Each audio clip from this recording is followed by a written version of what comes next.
বেশ কিছু মাস আগে আমি এই সিডসগুলো কালেক্ট করেছিলাম আমার কলেজ থেকে। কলেজ থেকে আনার পর আমি রেখে দিয়েছিলাম শোকেসের মধ্যে, তারপরে আর বার করাই হয়নি। কালকে হঠাৎ মনে পড়াতে কিছু সিডস আমি এখান থেকে নিলাম। দেন এগুলোকে আমি মাটিতে ছড়িয়ে দেবো এবং দেখা যাক এখান থেকে কোনো চারা বার হয় কিনা। সো হেই এভরিওয়ান, আমি আলফা। তো আবারও একটা গার্ডেনিংয়ের ভিডিও নিয়ে চলে এসেছি আপনাদের সঙ্গে শেয়ার করতে।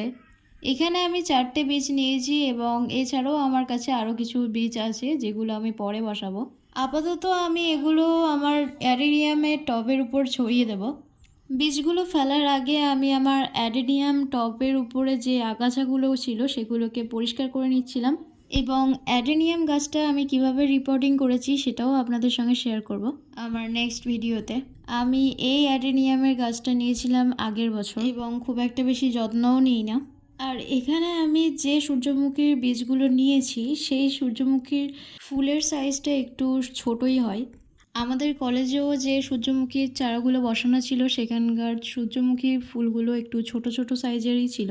আমি বীজগুলো একটু ভিজে মাটিতেই ছড়িয়ে দিচ্ছি, তো দেখা যাক এখান থেকে কতগুলো চারা বেরোয়। আপাতত আমি চারাগুলোকে এখানে ছড়িয়ে দিচ্ছি, কিছুদিন পর এর আপডেট আমি আপনাদের সঙ্গে শেয়ার করব।